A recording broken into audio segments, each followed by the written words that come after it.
25. Black R&B legends who never married and reason why. They sang the greatest love songs of our time, yet never once said I do.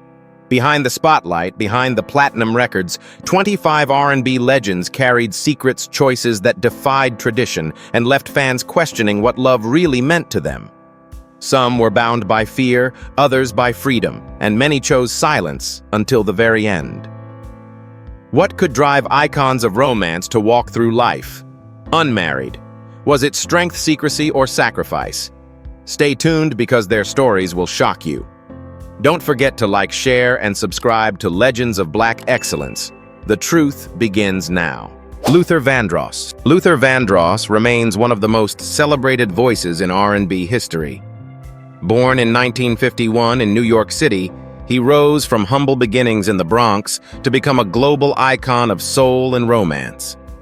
With 8 Grammy Awards, over 35 million records sold worldwide, and timeless hits like Here and Now, Dance with My Father, and A House Is Not a Home Water.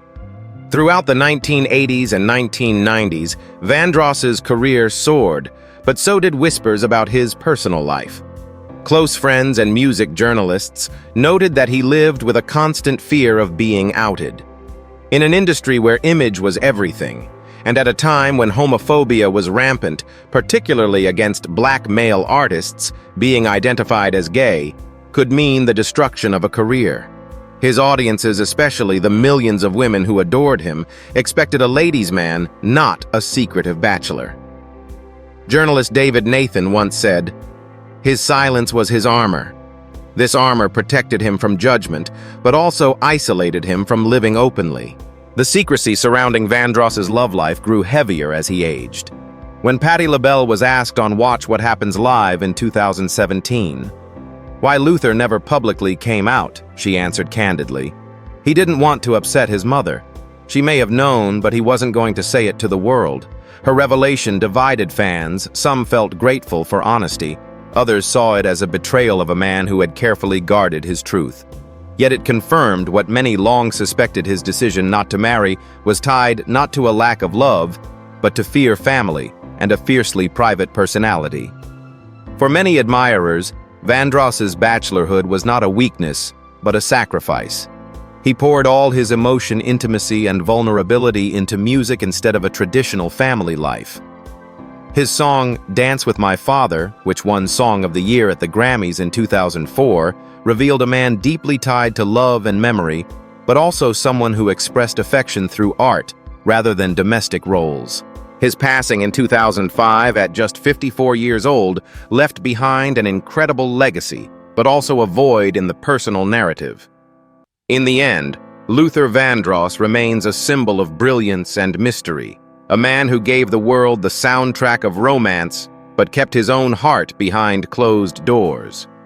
His choice not to marry wasn't about the absence of love. It was about survival, privacy, and the complexities of being a black superstar in an unforgiving time. Sylvester. In the late 1970s, while the R&B world leaned towards smooth soul ballads and funk grooves, one artist dared to shine brighter, louder, and prouder than anyone else: Sylvester James Jr., known simply as Sylvester. The Cockettes. And from there, he built a career that challenged every traditional expectation of R&B and disco. Sylvester never married, not because he lacked opportunities for love, but because marriage as defined by law in his lifetime did not reflect who he truly was. In the 1970s and 80s, same-sex marriage was not recognized anywhere in the United States. Instead, Sylvester married his audience every night on stage, donning sequined gowns, dazzling makeup, and unleashing his signature falsetto on hits like You Make Me Feel Mighty Real and Dance Disco Heat. But this boldness came at a cost. Conservative media dismissed him as eccentric and too flamboyant, while even within parts of the black music industry, his openness about sexuality and refusal to fit into masculine stereotypes created barriers. He was celebrated within the LGBTQ+ community as a hero, but often sidelined by mainstream R&B radio. Still, Sylvester's choice to never marry and instead live openly was not a tragedy. It was an act of resistance. Unlike Luther Vandross, who used silence as protection, Sylvester used visibility as a weapon. He became known as the Queen of Disco, but also as a fearless advocate for authenticity. When the HIV/AIDS epidemic began devastating communities in the 1980s, Sylvester not only raised awareness, but also lived his final years with dignity, refusing to hide his diagnosis. He passed away in 1988 at just 41 years old, but not before leaving instructions that his royalties should support San Francisco-based HIV/AIDS charities, a final testament to his commitment to love without labels. Sylvester's life shows that not marrying did not mean being unloved or unfulfilled. Instead, his relationships were broader, spiritual, and communal. He left behind a legacy that outshone societal expectations, music that continues to ignite dance floors, inspire queer pride, and remind the world that freedom in love is greater than any ring or certificate. Sylvester's legacy is proof that marriage may be optional, but authenticity is eternal. Kim Weston. Kim Weston's voice is immortalized in one of Motown's most beloved duets, It Takes Two, recorded with Marvin Gaye in 1966. That joyful anthem about unity and love became a timeless classic, yet behind the scenes, Weston's own life told a far different story. Born in Detroit in 1939, she rose through the ranks of Motown with hits like Take Me in Your Arms, Rock Me a Little While. While her songs spoke passionately of connection, Weston herself never walked down the aisle, and this absence of a public marriage has left decades of speculation swirling around her name. At Motown, image was everything. Stars were carefully packaged for mass audiences, and anything outside of the norm was considered a risk to marketability. Weston's decision to remain unmarried puzzled fans and industry insiders alike. Backstage whispers suggested that she simply wasn't interested in men in the conventional sense, and some claimed that she shared a deeper bond with women that she chose not to reveal. For a female artist in the 1960s, when the idea of a woman publicly rejecting marriage was almost unthinkable, her silence became both her shield and her enigma. Adding to the speculation was the fact that Motown itself often discouraged its artists from marrying or making personal commitments that could interfere with touring and recording. In that sense, Weston's unmarried status could have been partly professional strategy. Still, her avoidance of romantic entanglements in public fed the rumor mill. Fans would often wonder, was Kim Weston's personal life sacrificed for her career, or was she protecting her true identity from a society not ready to accept it? And here's a question for you. Do you think Kim Weston's decision not to marry was purely personal, or was it shaped by the strict control of the Motown machine? What makes Weston's story so compelling is the contrast between her stage persona and her real life.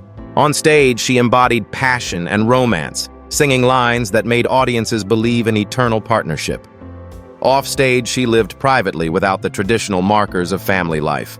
Unlike Luther Vandross, whose secrecy stemmed from fear of exposure, or Sylvester, who boldly declared his truth, Weston embraced silence, never confirming or denying anything. That silence created a mystery that has only grown with time. In interviews later in her career, she often redirected conversations back to music, refusing to feed speculation. To her, what mattered most was the art. Yet her unmarried status has become inseparable from her legacy. For some, it symbolizes independence, a woman who didn't need validation from a husband. For others, it reflects the difficulties faced by women in entertainment who lived outside society's narrow expectations. Kim Weston may be remembered first for her soaring duets, but her personal choices made her just as fascinating as her music. By never marrying, she left the world to wonder whether love for her was confined to the stage, or whether she quietly lived on her own terms far from the spotlight's reach. Johnny Gill. Johnny Gill's career is proof that a powerful voice can transcend generations. Born in Washington, D.C. in 1966, he began singing in church before launching his professional career at just 16 years old. His big break came when he joined New Edition in 1987, replacing Bobby Brown and instantly adding a mature gospel-rich depth to the group's sound. He went on to record classics like My and Rub You the Right Way, cementing himself as one of R&B's smoothest balladeers. Yet for all the romantic lyrics he delivered on stage, Gil never married, a fact that has fueled decades of speculation about his personal life. One of the most persistent stories surrounding Gil is his long-standing friendship with actor and comedian Eddie Murphy. The two have been photographed together countless times, vacationed together, and appeared inseparable throughout the 1990s. Their closeness sparked endless headlines, with tabloids suggesting there was more than friendship at play. Both men have consistently denied the rumors, but Gil's bachelorhood has only added fuel to the fire. At a time when male R&B singers were expected to play the role of ladies' men, his refusal to settle down publicly created a paradox. A man who sang love songs adored by women, but never took the walk down the aisle. The rumors became such a part of his public image that Gil once addressed them in an interview, saying, "Happiness doesn't always mean marriage." His words were meant to shut down gossip, but for many, they raised even more questions. Was he simply prioritizing career over family life? Or was his statement an indirect way of saying that he measured love differently than society's expectations? Beyond speculation, it's important to recognize the cultural climate Gil navigated. In the late 80s and 90s, the R&B industry was not an easy place for artists facing questions about masculinity or sexuality. To avoid scandal, many chose to keep their private lives tightly sealed. Gil, however, also faced the added challenge of being in the public eye since his teenage years, meaning that every decision was scrutinized. In this context, choosing not to marry may have been his way of protecting both his image and his peace of mind. Despite the noise surrounding his personal life, Johnny Gill's artistry remains unquestionable. He became part of the R&B supergroup LSG, with Gerald Levert and Keith Sweat, scored platinum records and continues to perform worldwide. His voice, deep, soulful, and instantly recognizable, reminds fans why they fell in love with his music in the first place. Johnny Gill may never have worn a wedding band, but in many ways he married his craft. The intimacy he withheld from public view was instead poured into his music, creating timeless ballads that still play at weddings, anniversaries, and moments of love. Whether or not the rumors ever held truth, Gill's legacy is secure. A singer whose songs defined romance, even if his own love story remained untold. D'Angelo. When Michael Eugene Archer, better known as D'Angelo, burst onto the music scene in the mid-1990s, he seemed destined to redefine R&B. With his debut album Brown Sugar 1995, he fused gospel funk soul and hip-hop into something critics called neo-soul. By the time his second album Voodoo dropped in 2000, he had become a sex symbol. The music video for Untitled How Does It Feel, featuring nothing but his toned physique and mesmerizing voice, remains one of the most talked-about clips in R&B history. Yet behind the seductive image and groundbreaking artistry, D'Angelo lived a life shrouded in mystery, one that never included marriage. Unlike many of his peers, D'Angelo avoided public relationships. Though he fathered children, including one with fellow singer Angie Stone, he never tied the knot. This absence of commitment became a puzzle to fans who expected the man who embodied passion in song to embrace love in his personal life. Instead, D'Angelo's journey was marked by withdrawal, secrecy, and an almost mythic distance from the spotlight. In the years following Voodoo, he disappeared from the public eye for over a decade, battling personal struggles with substance abuse, depression, and the crushing pressure of fame. Some speculated that his reluctance to marry was part of the same struggle, an inability or perhaps an unwillingness to live up to the image projected onto him. Rumors swirled that D'Angelo had engaged in secret relationships, some suggesting that he resisted marriage because he wanted to live free from traditional expectations of gender and partnership. Others believed he deliberately distanced himself from commitment to preserve the mystery that surrounded his artistry. Whatever the truth, his unmarried status became part of his legend, amplifying his aura as a tortured genius who could not be defined by ordinary conventions. His third album, Black Messiah 2014, was released after 14 years of silence and reminded the world of his brilliance. But even as he returned, he kept his personal life hidden, offering no explanations about relationships or family. Fans who once fantasized about his romantic life realized that his deepest connections were to his craft, not to a partner. Unlike Johnny Gill, whose friendships became tabloid fodder, or Sylvester, who wore his identity proudly, D'Angelo thrived on ambiguity, leaving questions unanswered and hearts restless. Today, D'Angelo stands as one of R&B's most enigmatic figures. He never married, never confirmed the countless rumors, and never allowed his audience more than glimpses of his private world. Yet his songs, full of vulnerability, longing, and sensuality, make listeners feel as though they've shared in his most intimate confessions. In that paradox lies the truth of D'Angelo, a man who gave everything through music while keeping his personal love life forever sealed in mystery. Angie Stone. Angie Stone's journey through music has been as soulful as her voice, rich, layered, and filled with resilience. Born Angela Laverne Brown in Columbia, South Carolina in 1961, she first gained recognition as part of the hip-hop trio The Sequence in the late 1970s, one of the earliest female rap groups to sign with Sugar Hill Records. But it was her pivot into R&B and neo-soul in the 1990s and 2000s that solidified her reputation as a powerhouse vocalist and songwriter. With albums like Black Diamond 1999 and Mahogany Soul 2001, she earned Grammy nominations and respect as a true artist of depth and honesty.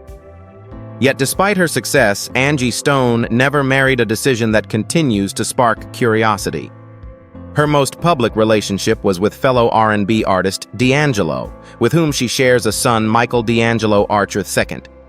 The pairing of two neo-soul icons seemed destined for permanence, yet it ended without vows. Angie later explained that she and D'Angelo were better as co-parents than as partners. Her independence and insistence on living life her way meant that traditional marriage never became a priority, for her love was about connection, not ceremony. Stone has also been linked to rapper Lil Rodney C and has 2 children, but she consistently avoided the aisle. Critics and fans alike wondered if this was a personal choice born of self-protection or an embrace of a freer philosophy of love. Angie herself once said she was married to music, framing her career as her truest, lifelong partner. Angie Stone's decision not to marry also reflects her strength as a woman who endured the challenges of being a black female artist in an industry that often prioritized male counterparts. Instead of seeking validation through a husband, she focused on her artistry and raising her children. Her daughter Diamond became known after appearing on the reality show R&B Divas Atlanta, where Angie's role as both a mother and mentor shined through. Her music frequently touches on themes of love, heartbreak, and empowerment, but her own life defied the expectations tied to those narratives. Songs like No More Rain in This Cloud and Brother resonate as anthems of endurance and admiration, yet her personal stance showed that love could exist outside the confines of matrimony. Today, Angie Stone remains a symbol of independence in R&B. While she never wore a wedding ring, she created a legacy rooted in authenticity, spirituality, and maternal devotion. Her life story proves that a woman can nurture love, family, and art without adhering to society's blueprint of marriage. In a world eager to label and categorize, Angie Stone chose a different path, one that allowed her to remain free, whole, and unapologetically herself. Mavis Staples. Few artists embody the soul of gospel and R&B quite like Mavis Staples. Born in Chicago in 1939, she became the centerpiece of the Staples Singers, the family group led by her father, Roebuck Pops Staples. Their songs, Respect Yourself, I'll Take You There, and Let's Do It Again, were not just chart-topping hits, but anthems for the civil rights movement. With a voice that could move both church congregations and protest crowds, Mavis was hailed as a national treasure. Yet behind her powerful stage presence, her personal life tells a quieter story. She never remarried after her early divorce. In her 20s, Mavis briefly married but quickly realized it wasn't the life she wanted. Unlike many women of her era, she refused to define herself by marriage. Her decision was cemented after a surprising proposal, none other than Bob Dylan, who was smitten with her after the two toured together in the early 1960s. Dylan reportedly asked for her hand, but Mavis turned him down. Her refusal stunned fans, turning away one of the most influential songwriters in history seemed unimaginable. Yet for Mavis, the path forward wasn't about romantic entanglements. It was about faith music and independence. Her choice sparked speculation. Some whispered that she preferred deep friendships with women over traditional relationships. Others argued that the demands of touring and performing made it impossible to sustain a marriage. In truth, Mavis rarely addressed the topic, preferring to let the world wonder. She once said, "I've lived my life with song and service. That's enough for me." For her, love was not confined to a single partner, but expressed through her audience, her activism, and her faith. Despite not remarrying, Staples's life was anything but empty. She remained close to her family, toured globally well into her 70s and 80s, and collaborated with modern artists like Prince Jeff Tweedy and Hozier, proving her relevance across generations. Her resilience earned her a Grammy Lifetime Achievement Award and a Kennedy Center honor. More importantly, her voice continued to inspire hope during turbulent times, just as it had during the Civil Rights Movement. Her unmarried status became part of her mystique, a woman courted by legends, admired by millions, yet living outside the traditional storylines assigned to female stars. Instead of being remembered as a wife or mother, she is remembered as an icon who carried the torch of justice, love, and soul. In the end, Mavis Staples's story shows that choosing not to remarry was not a void, but a conscious decision. She proved that fulfillment could come through song, service, and purpose. Her life reminds us that love takes many forms, and for Mavis, it was always rooted in her voice, her spirit, and her unwavering dedication to lifting others up. Sheila E. Sheila Escovedo, better known as Sheila E., was born into music. The daughter of Latin jazz legend Pete Escovedo, she grew up surrounded by rhythm and performance. By her teenage years, she was already playing percussion with icons like George Duke and Marvin Gaye. But it was her collaboration with Prince in the 1980s that made her a household name. Together, they created unforgettable performances with Sheila dazzling audiences on drums, while also singing hits like The Glamorous Life and A Love Bizarre. Their chemistry on stage was electric, so much so that fans assumed marriage was inevitable. Yet despite the intensity of their partnership, Sheila E. never walked down the aisle. Her independence was deliberate. In interviews, she explained that she valued freedom above titles, once writing in her memoir, "Freedom in love means more than titles or rings." For Sheila, the idea of marriage felt limiting, as though it placed boundaries on relationships that should remain fluid and authentic. Her choice not to marry Prince or anyone else spoke volumes about her desire to define her own path. Rumors circulated that Sheila's resistance to marriage was tied to her openness toward love beyond traditional gender boundaries. Some colleagues hinted that her deepest connections weren't always with men. Others suggested that the demands of her career touring, performing, and constantly being in the public eye made it impossible to commit to the traditional structure of marriage. Whatever the truth, Sheila's decision reflected a determination to live life on her own terms, even if it defied public expectations.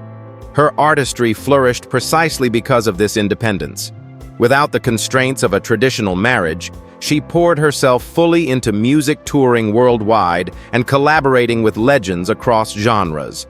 Beyond Prince, she worked with Lionel Richie, Ringo Starr, Beyoncé, and even led her own bands with an energy that proved her individuality was her greatest strength. Sheila's story also resonates with many women in the entertainment industry who were pressured to choose between personal commitments and professional freedom. Instead of bending to that pressure, she embodied resilience and creativity, refusing to be defined by marital status. Her image, confident, glamorous, and unapologetically herself, became an inspiration to female artists who followed. Sheila E. continues to perform and advocate for causes close to her heart, including music education for youth. At over 60 years old, she remains a symbol of vitality and passion, proving that her life without marriage has been no less fulfilling. Sheila E. shows us that love doesn't always need legal papers to be real. By never marrying, she turned her life into a bold statement. She belonged to music, to freedom, and to herself. Her beat was never meant to be confined, it was meant to echo endlessly, inspiring generations to come. Angela Winbush. Angela Winbush's name is synonymous with artistry, resilience, and quiet strength. Born in St. Louis in 1955, she first stepped into the spotlight as half of the R&B duo Renee and Angela, alongside Renee Moore. Together, they scored hits like I'll Be Good and Save Your Love for #1, blending smooth vocals with funk-driven grooves. But Angela's gift extended beyond performing. She became a respected songwriter and producer, penning tracks for legends such as Janet Jackson, Sheena Easton, and Stephanie Mills. With a career spanning decades, she became one of the few women in R&B to hold power behind the scenes as well as on stage. In 1993, Angela married Ronald Isley of the legendary Isley Brothers. Their union was seen as a powerhouse pairing two musical forces coming together. But after their divorce in 2002, Angela never remarried. For fans, this decision raised questions. Why would a woman so gifted and admired choose to remain single after experiencing both love and heartbreak?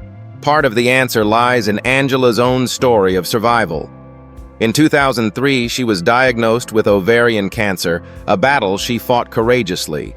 During this period, she revealed that faith and self-care became her foundation. Instead of seeking validation through another marriage, she leaned on spirituality and inner healing. This shift in priorities made it clear that her future wasn't about repeating old patterns, but about embracing freedom. Her independence has also fueled speculation. Some insiders suggested that after her divorce, Angela may have pursued connections beyond traditional heterosexual norms, though she has never confirmed such rumors. What remains undeniable is that she avoided public romantic entanglements, choosing to focus instead on her music, her health, and her faith.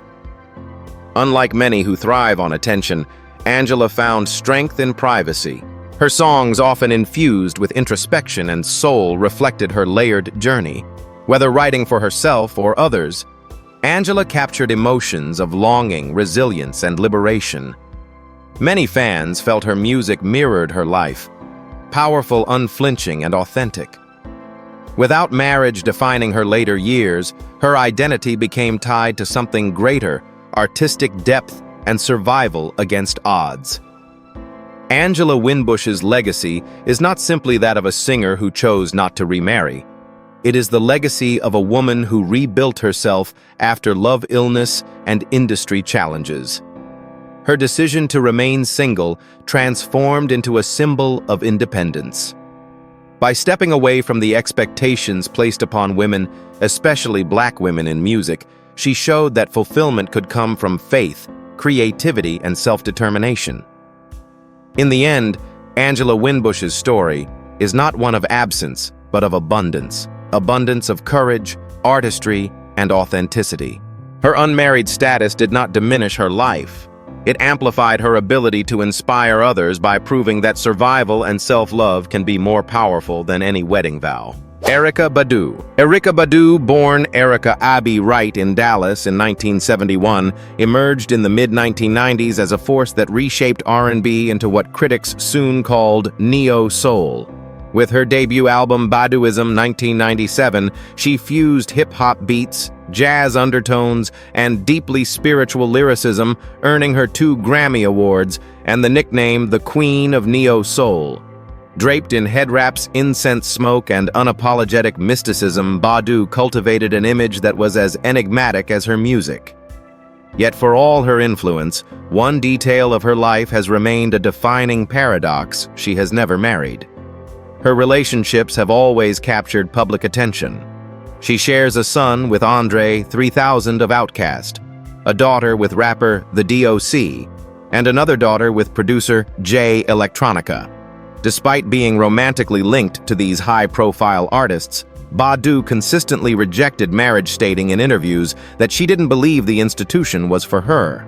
"I don't think marriage is for me," she once declared, shaking both fans and critics who expected traditional family models from an artist so deeply tied to themes of love and identity. For her partnerships were not meant to be sealed by legal contracts, but celebrated in authenticity and freedom. Her refusal of marriage ignited rumors. Some in the industry suggested she embraced fluid love, meaning her relationships were not bound by gender or societal rules. Others pointed out that her spirituality and alternative lifestyle made marriage appear unnecessary or even restrictive. But Badu never confirmed any speculation, preferring instead to let her music and actions define her choices. And here's a question for you. Do you think Erykah Badu's rejection of marriage makes her more revolutionary? Or does it make her seem incomplete in the eyes of tradition? Beyond her romantic life, Badu has built what she often calls a tribe. She has emphasized raising her children with creativity and spiritual grounding, surrounding them with love that doesn't require a formal institution. Her approach has influenced younger generations of artists, from Janelle Monáe to Solange, who see her as a blueprint for authenticity in both art and life. Her songs reflect the same defiance of convention that defines her personal choices. Tracks like Tyrone and Bag Lady resonated not because they celebrated conventional romance, but because they revealed the struggles, independence, and resilience of women who refuse to be boxed in. In Badu's world, freedom is sacred, and marriage never defined love's value. Erykah Badu's story reminds us that being unmarried does not equal being unloved. Instead, it highlights her decision to embrace love on her own terms, rejecting labels and societal pressure. She built her legacy, not with a husband's name attached, but with groundbreaking music, spiritual leadership, and an unwavering sense of individuality. For her, refusing marriage wasn't a loss, it was a revolution, proving that true love is boundless, undefined, and deeply personal. Phyllis Hyman. Phyllis Hyman's life was a mixture of brilliance and heartbreak, a story as dramatic as the ballads she poured her soul into. Born in Philadelphia in 1949, she became known for her rich contralto voice and commanding stage presence, rising to fame in the late 1970s and early 1980s with hits like You Know How to Love Me and Living All Alone. Hyman embodied elegance, glamour, and power. Yet beneath the polished exterior lay a woman whose personal life remained marked by solitude. Phyllis Hyman never married. For fans, her bachelorhood became inseparable from her mystique. While she sang passionately of romance and longing, her real life seemed almost untouched by lasting love. Interviews revealed a woman who often felt misunderstood, even isolated. Friends and colleagues described her as fiercely independent, someone who avoided the topic of marriage altogether. Rumors circulated that her deepest bonds may have been with women, but Phyllis never confirmed or denied them. Instead, she let silence and mystery linger around her private world, while the emotion of her songs hinted at hidden truths. The irony of Phyllis Hyman's story is that she became famous for interpreting love songs with extraordinary depth, yet she herself confessed to battling loneliness. In her later years, she openly discussed her struggles with depression and the difficulties of sustaining relationships in an industry that often demanded perfection at the expense of personal peace. Some critics speculated that her decision not to marry reflected not a lack of desire for love, but a fear of vulnerability and rejection. Her music often sounded like a diary set to melody. Tracks such as Old Friend and Living All Alone were not just performances. They were raw confessions that resonated with listeners who felt the same longing.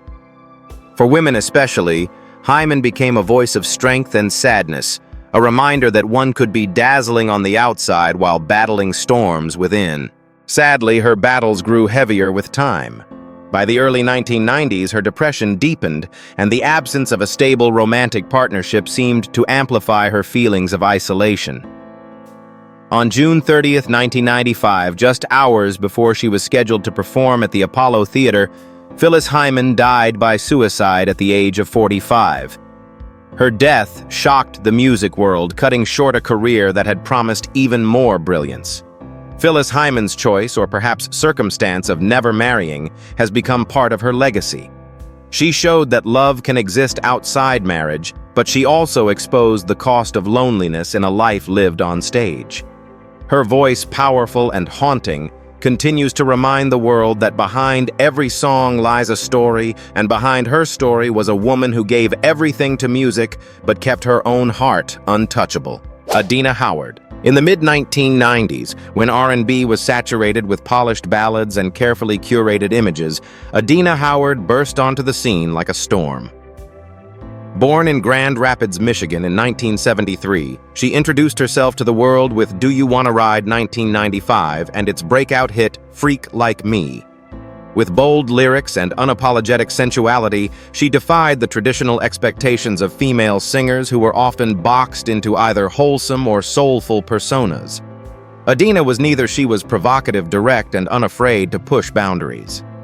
But for all her confidence in love songs, Adina Howard never married, and this choice became a central part of her public narrative. Her refusal of marriage was not the result of a lack of romance. Adina openly discussed her relationships over the years, but always emphasized that she valued her autonomy above societal pressure. For her commitment didn't need paperwork to be real. She once said in an interview, "I am about freedom, and freedom in love means not being caged." This philosophy reflected the same energy she brought to her music, raw, rebellious, and self-defined. Speculation followed, as it often does with women who live outside the mold.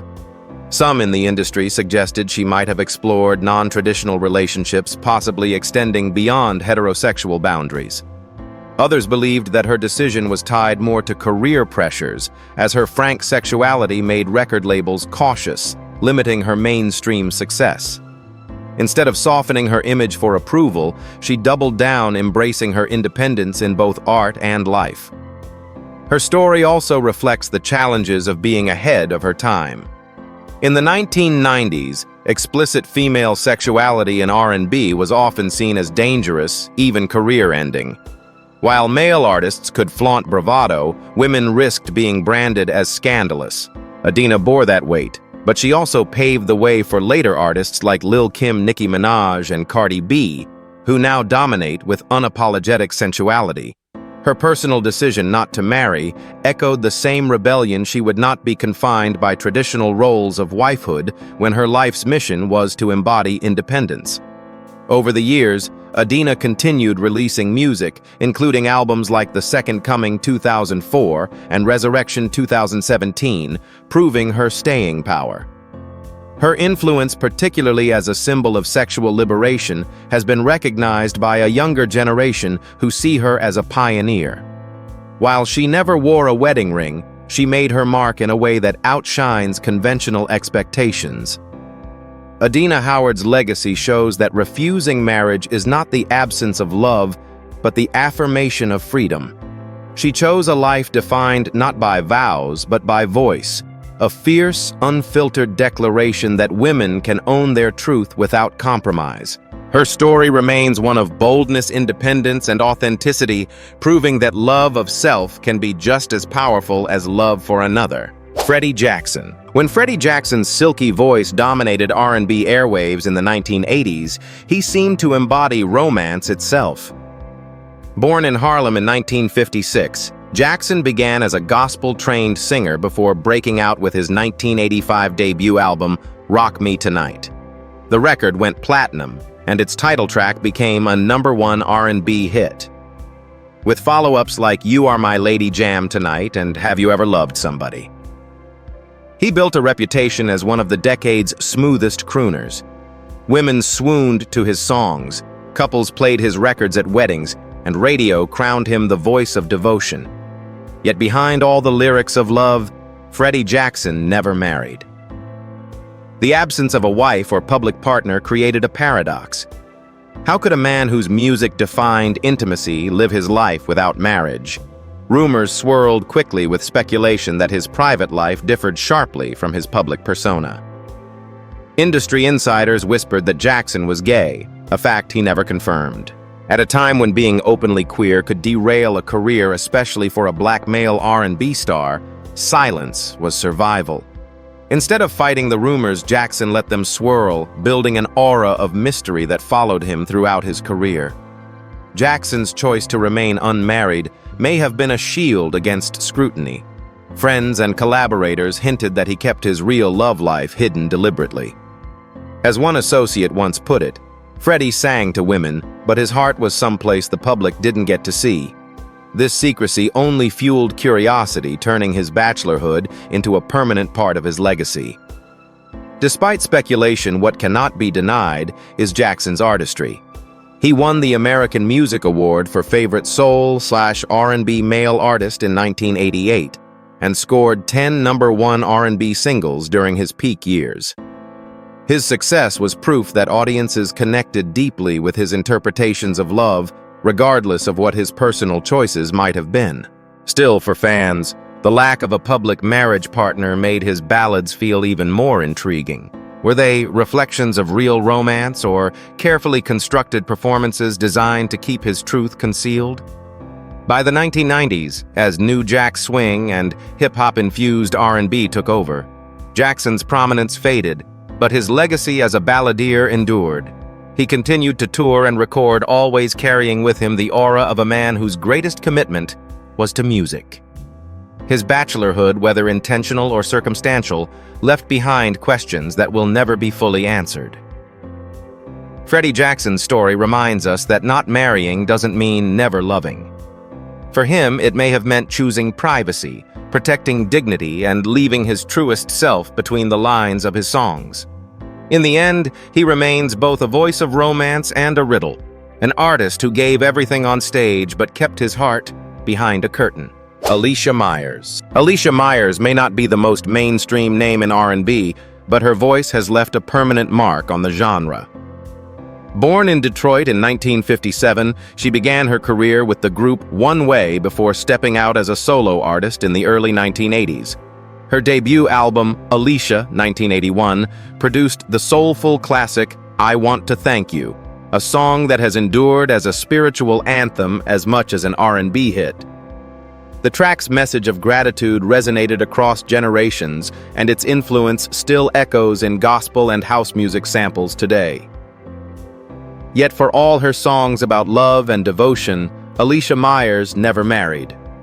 Her unmarried status has long intrigued fans.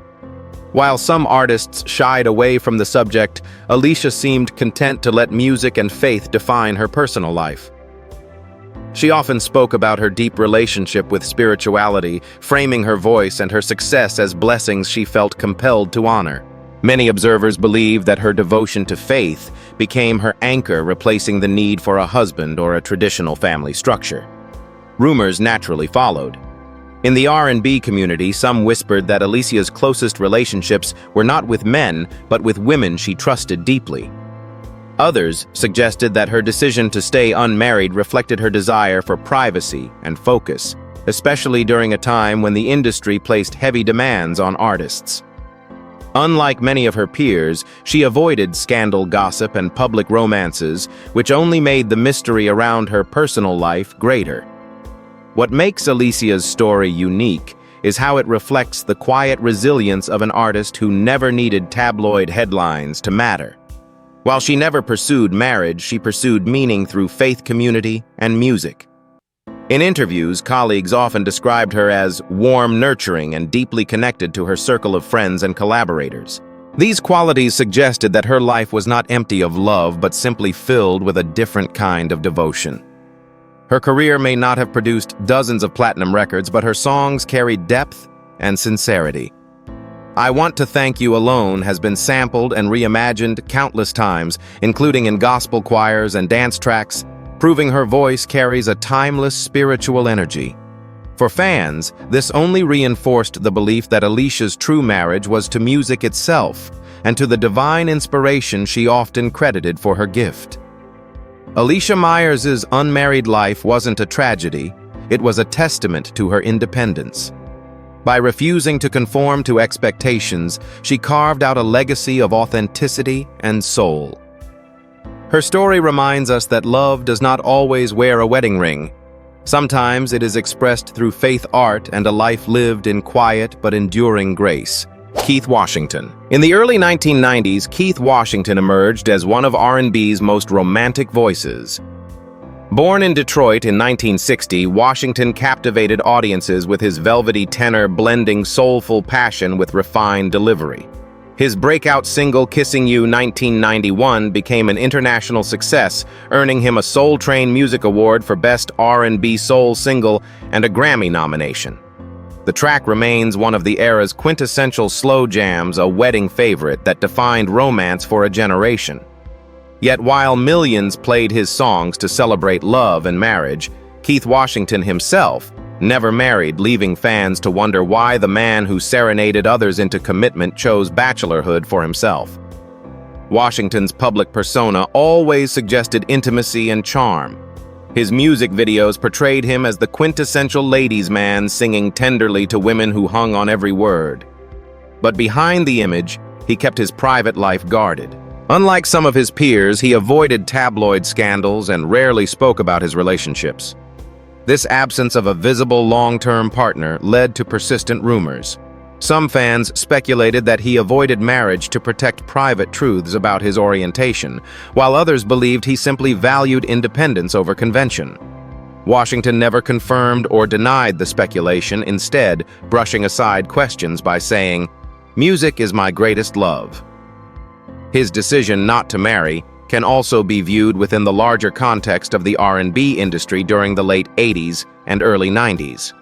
Male artists were expected to maintain an aura of availability to female fans, and settling down could be seen as a threat to marketability. Washington, who was marketed as an archetype of romance, may have chosen bachelorhood partly to preserve that image. Still, decades later, it remains a defining curiosity about his career. Despite the absence of a wedding band, Washington's career flourished in multiple directions. He co-wrote Stephanie Mills's hit "I Feel Good All Over" and contributed to soundtracks and collaborations that expanded his influence beyond solo work. He even took his talents to acting, appearing on the soap opera General Hospital and making guest appearances in television shows where his charisma translated seamlessly from the microphone to the screen. Washington's bachelor status became part of his mystique just as much as his silky falsetto.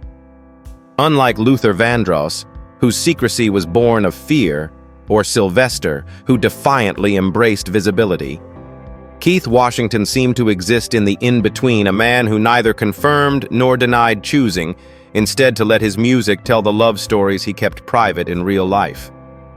Keith Washington's refusal to marry was not a rejection of love. It was a quiet assertion of control over his own narrative. In doing so, he remained free from labels tied only to the legacy of timeless ballads. His songs continue to soundtrack romantic moments across generations, even if the man behind them chose to live his own life outside the bonds of matrimony. Chucky Booker. When it comes to unsung heroes of late 80s and early 90s, R&B Chucky Booker stands tall. Born in Los Angeles in 1962, Booker was a multi-instrumentalist songwriter and producer who brought a unique sound to contemporary R&B. His debut album, Chucky, 1989, produced chart toppers like Turned Away and Don't You Know I Love You, instantly positioning him as both a solo star and a behind-the-scenes powerhouse. Beyond his own work, he went on to produce and write for heavyweights such as Janet Jackson Troupe and Teddy Riley. Yet for all his influence, Booker remained one of the most private men in the industry, never marrying, never publicizing a relationship, and leaving behind a cloud of mystery around his personal life. This silence was striking. At a time when R&B tabloids thrived on stories of who was dating, who, Booker simply refused to play the game. He rarely gave interviews about his personal affairs, focusing almost exclusively on music and production. Fans who adored his soulful ballads and funky grooves often wondered why they never heard about a wife-fiancé or even a girlfriend. In an industry where image often meant as much as talent, Booker's invisibility in the romance department only added to his mystique. Speculation naturally followed. Some insiders whispered that he might have had discreet relationships outside of the heterosexual norm, while others argued that Booker was simply married to his work. For a producer constantly in demand, touring and juggling projects, marriage may have seemed like a burden rather than a blessing. The absence of any public acknowledgement, however, meant that every theory remained just that rumor without confirmation.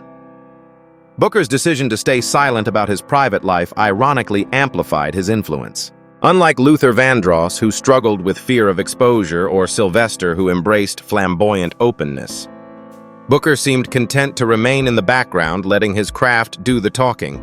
His image became one of discipline and control, a man who carefully chose what the public would and would not see. For fans, this control created both frustration and fascination. His music was accessible, but his heart was untouchable.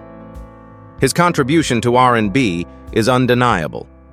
Booker was instrumental in shaping the polished yet funky sound of the late 80s and early 90s, balancing commercial appeal with deep musicianship.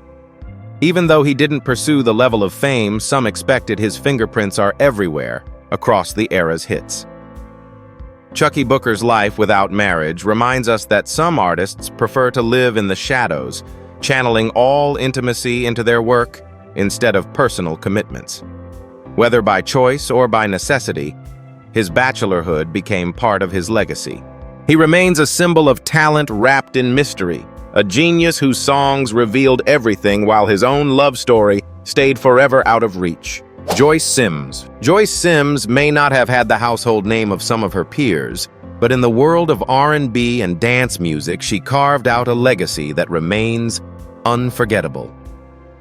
Born in Rochester, New York in 1959, Sims rose to fame in the mid-1980s with her international hit, Come Into My Life, written and produced by Curtis Mantronic. The song reached the top 10 on both the US Billboard R&B chart and the UK singles chart, introducing her as a fresh new voice with a blend of soulful warmth and dance floor energy.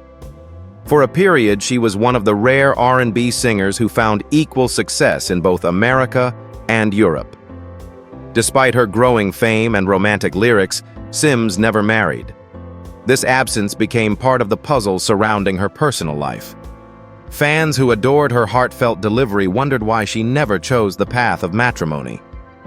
Throughout her career, she kept her relationships out of the public eye, avoiding the spotlight's intrusion into her private affairs. Unlike other singers whose love lives became tabloid fodder, Sims left behind almost no details, just questions. Speculation filled the silence. Some suggested she was introverted, preferring solitude over the chaos of high-profile romance. Others believed she may have pursued private relationships, possibly even same-sex partnerships, that she chose not to disclose in a conservative era. Her lyrics often carried a kind of gender-neutral ambiguity, making fans wonder if her songs were intentionally crafted to reflect love without labels. What made Sims remarkable was her ability to let music be her loudest expression. She released several albums, including All About Love, 1989, and A New Beginning, 2006, continuing to perform across the United States and Europe long after her peak chart success. Her artistry was consistent, rooted in sincerity and emotional depth, qualities that made her a favorite on the soul and club circuits. For her, music seemed to replace the role of a lifelong partner. She built a career and identity, not around a husband, but around melodies that transcended borders. Her life came to a close in 2022 when Joyce Sims passed away at the age of 63. The news saddened longtime fans who remembered her as a vibrant performer with a gentle yet commanding presence. Even in death, one of the lingering questions tied to her legacy was why she never married. Yet, perhaps that is the answer itself. Sims showed that a life devoted to art can be just as fulfilling as one devoted to a traditional family. Joyce Sims's legacy is not defined by absence, but by presence. The presence of a voice that moved crowds, the presence of a song that remains timeless, and the presence of a woman who chose to keep her heart a private chapter in her public story. Ruby Turner. Ruby Turner's name is etched into the history of soul and R&B as a voice of thunderous strength and emotional intensity. Born in Montego Bay, Jamaica in 1958 and raised in Birmingham, England, she grew up surrounded by gospel traditions before diving into the world of professional music in the 1980s. She signed with Jive Records and quickly gained acclaim with tracks like If You're Ready, Come Go With Me, I'd Rather Go Blind, and her cover of It's Gonna Be All Right, which went to #1 on the US R&B chart in 1990. Beyond her solo work, Turner became known as one of the most versatile voices in Britain, moving seamlessly from R&B to gospel blues and even Broadway-style performances. Despite her songs of longing and connection, Ruby Turner never married. Her independence became as much a part of her image as her music. Unlike many artists who dodged questions about their personal lives, Turner leaned into her freedom, often saying that her focus was always on music, not the trappings of romance. This stance placed her outside the mold of many female performers who were expected to marry or frame themselves as part of a glamorous couple. Rumors naturally followed her decision. Some insiders speculated that Turner might have chosen deep same-sex friendships over public heterosexual relationships. Others believed she was simply uninterested in compromising her career for the demands of a traditional household. Turner herself never confirmed or denied any speculation, and in doing so, she strengthened her aura of mystery. For audiences, her life offstage became secondary to the undeniable power she commanded on stage. Turner's career illustrates how independence can be a powerful brand. Beyond her solo records, she became a regular collaborator with Jules Holland and his rhythm and blues orchestra, touring globally and cementing herself as a national treasure in the UK. Her performances were never just about notes. They were about presence, passion, and an energy that filled entire concert halls. Without the distraction of marriage, she was free to give her full self to her art, something many fans believe kept her voice fresh and her career steady for decades. What makes Ruby Turner's legacy so fascinating is the way she defined womanhood on her own terms. She was glamorous without needing a husband's name, powerful without leaning on a partner, and enduring without a traditional love story. Her songs, full of emotion, heartbreak, and joy, proved that she understood love deeply, even if she chose not to formalize it in her personal life. Ruby Turner stands as a reminder that marriage is not the only measure of fulfillment. For her, fulfillment came through music independence and a refusal to be boxed in. By never marrying, she embodied the freedom she sang about, making her life a true testament to strength, artistry, and authenticity. Lisa Fischer. Lisa Fischer has often been described as the singer's singer, a powerhouse vocalist whose gift transcends categories. Born in Brooklyn in 1958, Fischer began as a session singer, lending her incredible range and emotion to countless recordings before stepping into the spotlight herself. In 1991, she won a Grammy Award for Best Female R&B Vocal Performance with her debut single, How Can I Ease the Pain? Despite the acclaim, Fischer never chased the limelight in the same way others did. Instead, she built a career defined by authenticity, artistry, and longevity. And yet one defining detail about her personal life persists. Lisa Fischer never married. Her decision not to marry has intrigued fans for decades. Unlike many artists whose love lives became constant gossip, Fischer deliberately kept her private world sealed. She rarely gave interviews that touched on romance, and when asked about relationships, she often redirected attention back to music. This silence, far from diminishing her appeal, only heightened the sense of mystery surrounding her. Fans came to wonder if she ever found love off-stage, or if she poured it all into her performances. Some colleagues hinted that Fischer may have pursued deep, non-traditional relationships, perhaps with women, perhaps in quiet partnerships, never acknowledged publicly. Others believed her devotion to touring and recording left little room for domestic life. Whatever the reason, her bachelorhood became inseparable from her identity as an artist. Her presence on stage, whether performing solo or as a longtime backing vocalist for the Rolling Stones and Luther Vandross, radiated intimacy that made audiences feel she was singing directly to them. Fischer's story is not one of absence but of abundance. She has collaborated with legends from Tina Turner to Chaka Khan and toured the world as part of the Rolling Stones live shows for more than 2 decades. In the acclaimed documentary 20 Feet from Stardom 2013, which won the Academy Award for Best Documentary, Fisher's life and career were reintroduced to new generations. Her humility and refusal to conform to commercial expectations struck audiences as both unusual and inspiring. Her artistry proved that love does not need a wedding certificate to exist. For Fisher, love was expressed through music, the way she stretched a note, the way she gave herself entirely to each performance, the way she connected with audiences on a spiritual level. Instead of one lifelong partner, she chose millions of listeners around the world. Lisa Fisher remains an enigmatic figure, proof that marriage is not the only path to fulfillment. Her decision to stay single allowed her to embody freedom and channel all of her energy into her voice, a voice so powerful, so emotive, that it continues to silence any questions about the life she chose not to reveal. Maxwell. When Maxwell arrived in the mid-1990s, he was hailed as one of the architects of the neo-soul movement. Born Gerald Maxwell Rivera in Brooklyn in 1973, he blended gospel influences with contemporary R&B, delivering a refined and sophisticated sound that set him apart. His debut album, Maxwell's Urban Hang Suite 1996, became a classic, earning platinum status and a Grammy nomination. Songs like Ascension, Don't Ever Wonder, and Whenever, Wherever, Whatever turned him into the poster child of sensuality and romance. His image as the perfect gentleman made him a dream for female fans. Yet behind the allure, Maxwell has never married, a fact that has fueled endless fascination. From the start, Maxwell was careful about separating his personal life from his public persona. While his music dripped with intimacy, he rarely spoke openly about relationships. Even in interviews, he dodged questions about marriage, often saying things like, "Love is not about legal papers." To some, this sounded like a philosophical rejection of traditional norms. To others, it hinted at hidden truths. Rumors circulated that Maxwell had discreet relationships that defied heterosexual expectations. His bachelorhood became part of his brand. Unlike artists who lived openly in scandal or secrecy, Maxwell mastered ambiguity.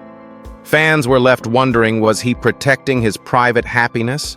Or was he deliberately keeping himself unattached to sustain the fantasy his music created? His charm lay not just in his falsetto, but in the mystery of a man who seemed untouchable. Despite his secretive personal life, Maxwell's artistry flourished. His second album, Embrya 1998, though initially divisive, is now considered ahead of its time. Black Summer's Night 2009 won him 2 Grammys, reaffirming his status as one of R&B's most enduring voices. Yet even as he achieved mainstream success, he remained elusive, rarely appearing in tabloids or gossip columns. Unlike many of his contemporaries, he avoided scandal entirely, creating a sense that his music, rather than his personal life, was his truest form of expression. For fans, his lack of marriage has always stood out. While others embraced the family man image, Maxwell embodied the eternal bachelor, refined, elegant, and unknowable. His songs often speak of love's highs and heartbreaks, but never in a way that ties them to a specific partner. That intentional vagueness has fueled speculation that his lyrics were drawn more from observation and imagination than lived experience. Maxwell's story proves that not marrying does not diminish legacy. If anything, it has deepened his legend, turning him into a figure of endless intrigue. His music gave listeners the intimacy he withheld in real life, making every note feel like a secret confession. By never settling down, he allowed his audience to project their own fantasies onto him.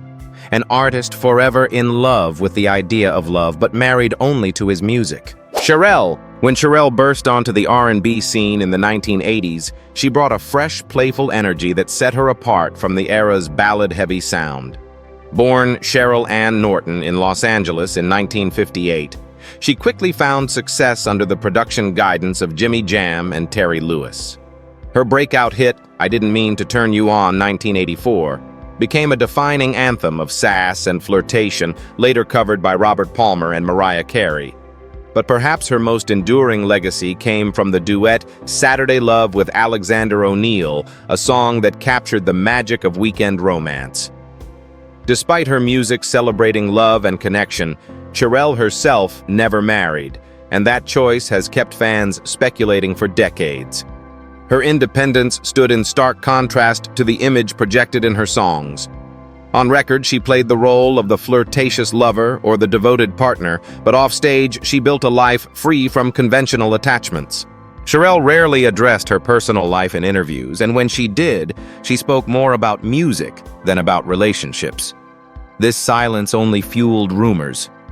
Some insiders claimed she preferred relationships without labels or permanence. Others suggested her closest bonds may have extended beyond traditional heterosexual norms. By never marrying, Cherelle became an enigma, a woman whose career thrived on love songs, but who refused to play out a public love story. And here's a question for you. Do you think Cherelle's refusal to marry allowed her to protect her freedom, or did it leave fans puzzled that the woman behind Saturday Love never lived that story herself? Her career arc adds another layer of intrigue. Working closely with Alexander O'Neal, the two shared such palpable chemistry on stage that fans assumed they were romantically involved. Yet both insisted their relationship was strictly professional, making their duets even more fascinating. Their combined catalog became the soundtrack of countless couples' lives, even though the singers themselves never embodied those romances in real life. For Cherelle, staying unmarried may have been a way to preserve her autonomy in a business that often controlled female artists' images. By sidestepping traditional roles of wifehood and family life, she ensured her identity remained her own. Her music, playful, emotional, and sometimes confessional, gave the illusion of intimacy, while her true heart stayed private. Over time, her choice to live without marriage became part of her mystique.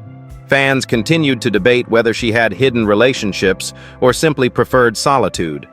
What's certain is that her songs kept her relevant. Her voice became iconic, and her independence turned her into a symbol of self-definition in an industry quick to box women in.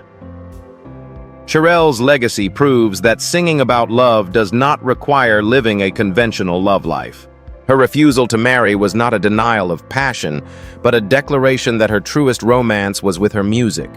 She remains a reminder that independence can be just as powerful as any duet, and sometimes choosing to walk alone creates the most unforgettable story of all. Lauryn Hill. Lauryn Hill's name carries a weight few artists can match.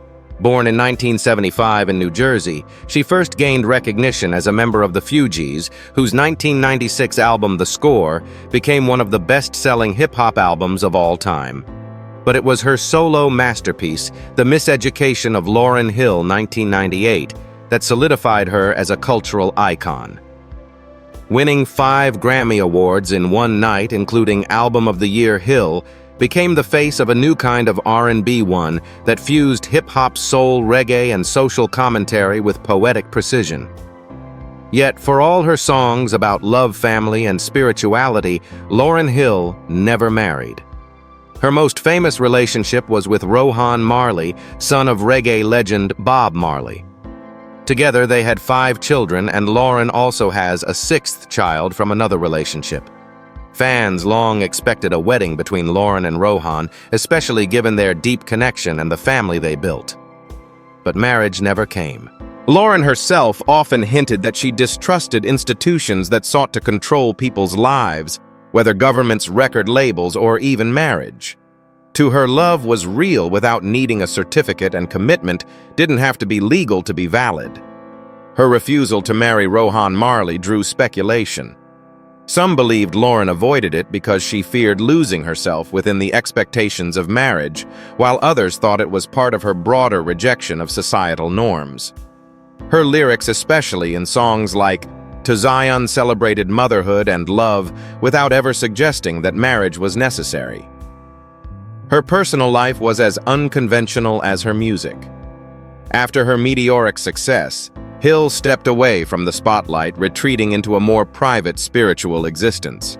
Critics and fans alike debated whether the pressures of fame, her complex relationship with Rohan Marley, and her unwillingness to conform to industry norms contributed to her withdrawal. While some saw tragedy in her retreat, others saw it as consistent with her refusal to live by anyone else's rules. Lauren's choice not to marry has become as much a part of her story as her music.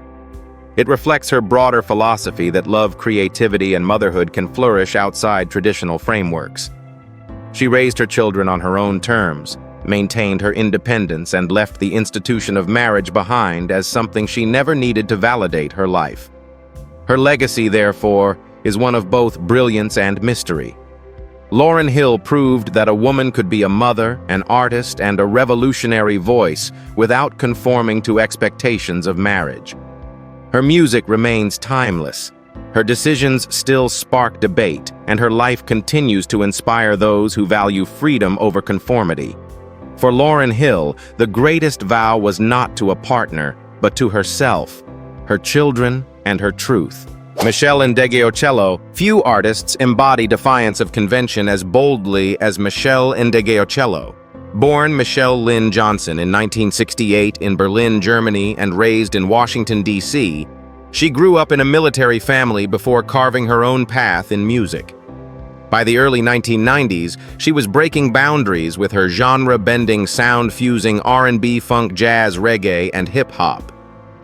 Her debut album, Plantation Lullabies, 1993, announced her as a fearless new voice tackling themes of race, sexuality, and politics with an honesty rarely seen in mainstream R&B. Though she gained critical acclaim and multiple Grammy nominations, one constant thread defined her personal life. Michelle Ndegeocello never married. For Ndegeocello, avoiding marriage was not silence or secrecy, it was a declaration. From the start of her career, she was open about her bisexuality and her rejection of traditional labels.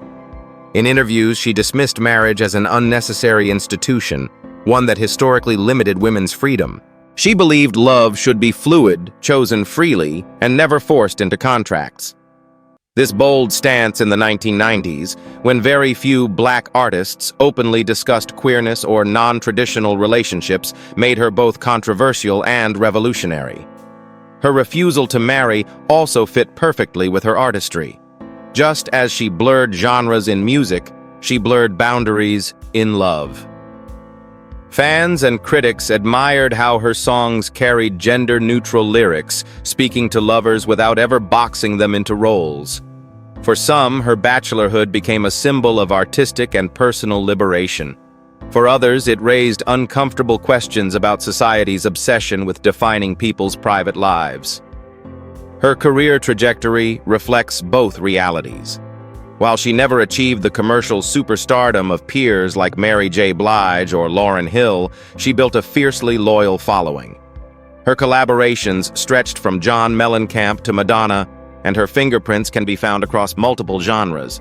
Her cover of Wild Night with Mellencamp in 1994 became a top 10 hit, introducing her to broader audiences, while her solo catalog continued to push boundaries and challenge norms.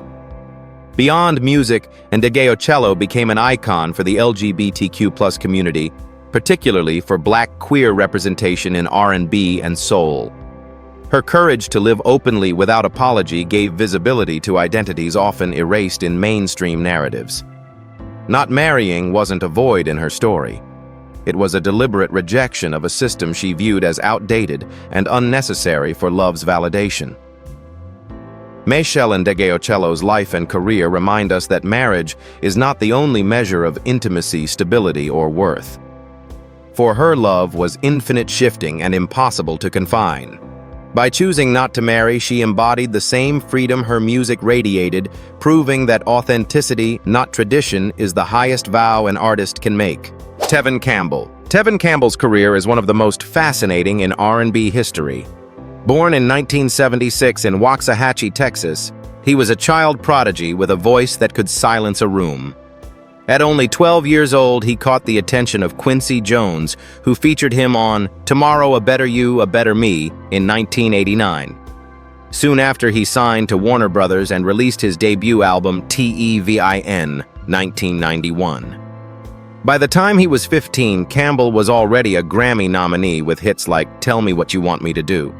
His 1993 sophomore album, I'm Ready, went double platinum, delivering classics such as Can We Talk and Always in My Heart. For millions, Tevin Campbell embodied young love and innocence. Yet despite the romantic themes in his music, Campbell never married. As he grew older, questions about his personal life became louder. Campbell, unlike many of his peers, never cultivated a public relationship to silence speculation. His bachelorhood became a subject of fascination, especially since his lyrics seemed to speak so directly to love and devotion. Fans speculated endlessly. Was he simply private, or was there more to the story? The absence of a visible partner fueled rumors about his sexuality for decades. In 2005, Campbell made headlines when he was arrested in California on charges of soliciting. The incident, though later dismissed as a misdemeanor, only amplified speculation. Instead of retreating completely, Campbell continued to perform, albeit more quietly than in his early stardom. Then in 2022, he openly came out as gay, confirming what many fans had long suspected. Reflecting on his journey, he explained that the pressures of being a young black male R&B star in the 90s made it impossible to live openly at the time. Despite the struggles, Campbell's voice and artistry never lost their magic. His songs remain staples of 90s R&B, often played at weddings, anniversaries, and special moments, even though the singer himself never took vows. Unlike Luther Vandross, who kept silent until death, Campbell eventually embraced authenticity, earning newfound respect from fans who praised his courage. His legacy is layered, the boy wonder who matured into a man unafraid to live his truth even if it meant staying unmarried. In the end, Campbell's refusal of marriage was not an absence of love, but a reflection of the complex reality he lived, balancing fame, identity, and self-acceptance in a world that often left little room for vulnerability. Tevin Campbell stands as both a cautionary tale and an inspiration, proof that fame can complicate the simplest dreams, but also that truth once embraced can set an artist free. His bachelorhood, once a subject of mystery, is now part of a broader story about courage, honesty, and the long road to self-acceptance. Rahsaan Patterson. Rahsaan Patterson may not have been a chart-dominating superstar, but in the world of contemporary R&B, he is revered as one of the most authentic voices of his generation. Born in 1974 in New York City, Patterson was introduced to the public as a child actor on the 1980s television show Kids Incorporated. By the 1990s, he transitioned into music signing with MCA Records and releasing his self-titled debut album in 1997. Songs like Stop By and Where You Are showcased a silky, vulnerable tenor that drew comparisons to Stevie Wonder. Critics praised his artistry, and fans recognized him as one of R&B's most underrated gems. Yet despite decades in the spotlight, Patterson never married. His bachelorhood is not a story of secrecy, but of self-definition. Unlike Luther Vandross, who lived in fear of exposure, or Johnny Gill, who dodged questions, Patterson eventually spoke openly about his truth. In a 2007 interview, he confirmed that he is gay, making him one of the few black male R&B artists to publicly embrace his sexuality. In doing so, he shifted the narrative. His lack of marriage was not a mystery, but a reflection of his refusal to conform to heteronormative expectations. Still, Patterson's honesty didn't erase the curiosity surrounding his personal life. Fans wondered why even after coming out, he never pursued or showcased a public long-term partnership. Some believed he valued privacy above all else, while others felt he preferred to let love remain undefined by contracts or ceremonies. His music, with gender-neutral lyrics and heartfelt delivery, often gave listeners the sense that love for him was expansive and borderless. What makes Patterson unique is how his unmarried status aligns perfectly with his artistry. He never chased trends, never molded himself to fit the industry's expectations. Instead, he cultivated a career built on sincerity, releasing albums like Love in Stereo, 1999, After Hours, 2004, and Heroes and Gods, 2019. Each project reinforced his reputation as an artist's artist, respected deeply by those who value emotional truth over commercial formulas. By never marrying, Patterson avoided the narrative arcs that often define celebrity stories. There were no wedding headlines, no messy divorces, no tabloids filled with speculation about spouses. Instead, his legacy is tied to his music and his courage to live authentically in an industry that often demanded silence. For many fans, this made him a beacon proof that one could live proudly, love freely, and still be celebrated. Rahsaan Patterson's refusal to marry does not represent absence, but choice. He chose honesty, freedom, and individuality over tradition. His story closes this list as a reminder that love is not defined by legal vows, but by the courage to live your truth. In remaining single, he turned his life into an anthem of authenticity, one that resonates as powerfully as the songs he continues to sing. Love, secrecy, freedom, or fear, each of these 25 R&B legends carried their own reasons for never walking down the aisle. Some found fulfillment in music, others in faith, and many chose privacy over public expectations. What remains is a legacy of timeless songs that speak louder than wedding vows ever could. But here's the real question. Does not marrying make them more mysterious icons, or does it leave us forever searching for the missing chapters of their love stories? Drop your thoughts below, like, share, and subscribe to Legends of Black Excellence for more untold truths.